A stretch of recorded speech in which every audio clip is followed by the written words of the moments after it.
तर आज तुमच्याबरोबर शेअर करते पावसाळी रानभाजी कंटोळी। तर कंटोळी बनवण्यासाठी ते कंटोळी स्वच्छ धुवून घेतले, नंतर त्यामध्ये हळद आणि मीठ घालून मी पाण्यामध्ये थोडा वेळ भिजत ठेवणार। पावसाळ्याची भाजी आहे, थोडे जंतू वगैरे मरून जावे त्यासाठी।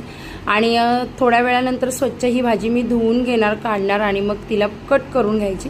आपल्याला आवडेल त्या पद्धतीने उभे गोल कशी आपल्याला आवडते तशी कट करून घ्यायची। छान भाजी कट झाल्यावर साईडला ठेवून द्यायची। त्यानंतर मी इथे वाटण काढते, कोथिंबीर, अद्रक, लसूण, मिरची आणि थोडं खोबरं घेतले। हे मिक्सरला बारीक वाटून घ्यायचं। इथे खोबरं स्किप करू शकता, वरनं थोडं खिसलेलं घातलं तरी चालेल, पण मी वाटण करते आणि वाटण थोडं पाणी घालून बारीक वाटून घेतलेलं आहे। आता मी कांदे कट करून घेते। तर इथे 2 मीडियम साईजचे कांदे आणि थोडासा कढीपत्ता घेतलेला आहे। वाटण तयार आहे, कट केलेली कंटोळी तयार आहेत। आता कढई तापत ठेवले, कढई तापल्यावर तेल घातले, थोडंसं तेल तापल्यावर हिंग घातले आणि त्याच्यावर आपण जो कांदा कट केलेला आहे तो कढीपत्ता सहित घालायचा, छान परतून घ्यायचा। कांदा लवकर शिजण्यासाठी, त्याचबरोबर भाजीला लागेल तेवढं चवीपुरतं मीठ आपण अगोदरच घालून घेणार आणि छान कांदा परतून घेणार। कांदा छान थोडा ब्राऊन झाला का आपण त्याच्यावर मसाले घालणार आहोत। त्याच्यामध्ये गरम मसाला, हळद आणि आगरी मसाला आहे, तुम्ही कोणताही मसाला म्हणजे साठवणीतला मसाला वापरू शकता।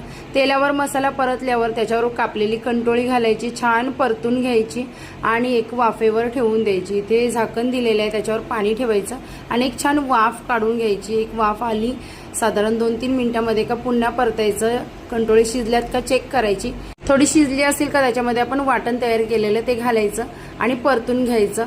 वाटणाचं जे भांडं आहे त्याच्यामध्ये पाणी घालून थोडंसं बेताचं पाणी घालायचं, खूप जास्त नाही, कारण का भाजी शिजायला वेळ लागत नाही कोवळी असल्यामुळे।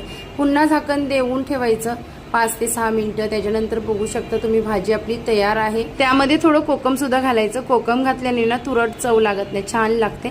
आणि इथपर्यंत ब्लॉग बघितला असेल तर जरूर लाईक, शेअर, चॅनेलला सबस्क्राईब करायला विसरू नका।